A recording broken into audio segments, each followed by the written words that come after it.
Bonjour, alors une courte révision des deux opérations, l'addition et soustraction qu'on a fait avec les entiers avant de passer à la multiplication. Alors, prends quelques minutes pour additionner et soustraire les entiers, ensuite vérifier les réponses.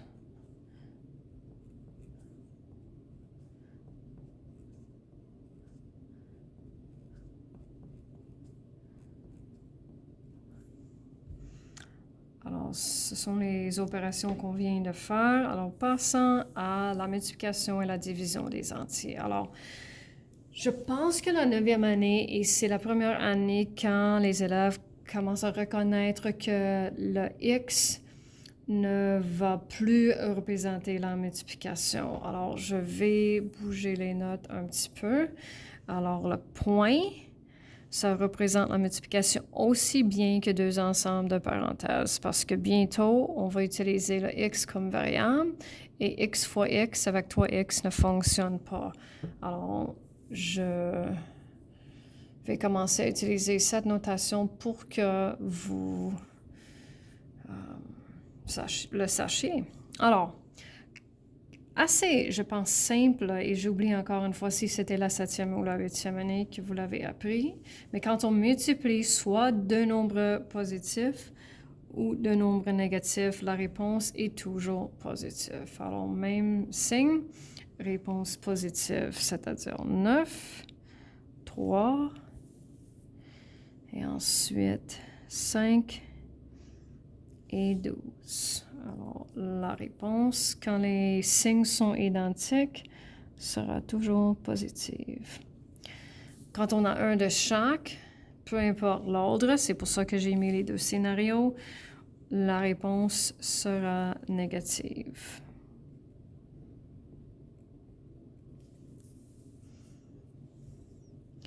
Négatif 9, négatif 3, négatif 5, négatif 12. Oh, pardon. Voici les deux autres réponses. Il faut aussi qu'on parle de nombre spécial, c'est-à-dire 0. Quand on multiplie un nombre par 0, la réponse est toujours, peu importe si c'est un nombre négatif, toujours 0.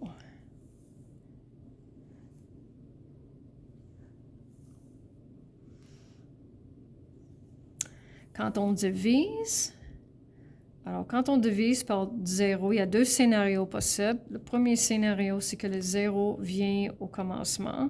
0 divisé par un nombre. Alors si j'ai rien, par exemple, j'ai 0 et je veux partager 0 avec 25 personnes, chaque personne va recevoir combien?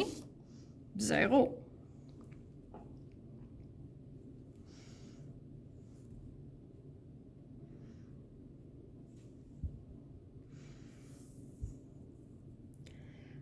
Alors, si j'ai un nombre divisé par 0, ça c'est une situation différente. Alors, si j'ai 25 choses que je veux partager avec 0 personnes, combien est-ce que chaque personne va recevoir? Et si vous avez une calculatrice, je vous encourage de faire 25 divisé par 0. Qu'est-ce que la calculatrice dit?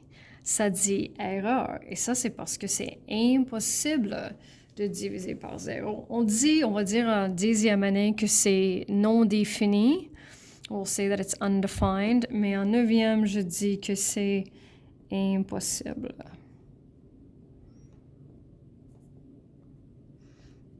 Vous pouvez écrire ça si vous voulez.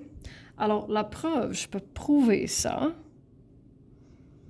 Alors, quand on divise, par exemple, alors 12 divisé par 6, ça donne 2. Pour vérifier ça, je peux faire l'opération inverse, c'est-à-dire la multiplication pour vérifier. Alors, est-ce que 2 fois 6, ça donne 12? Oui.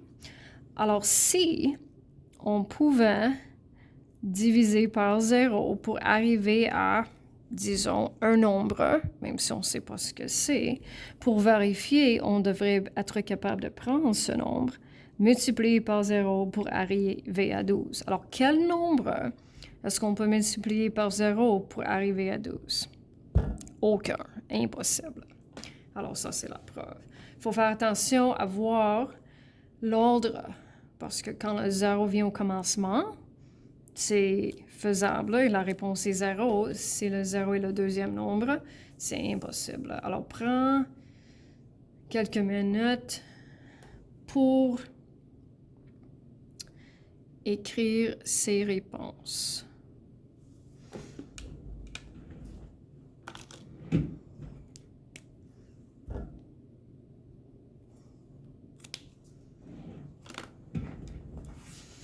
Alors, un de chaque.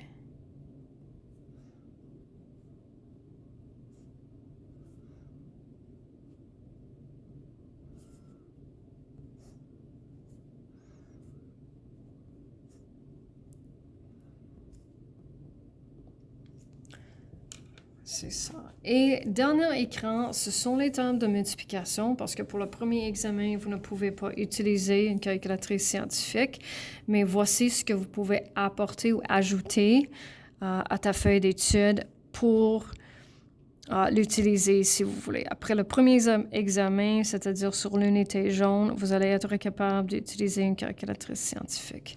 Et ça, c'est la fin.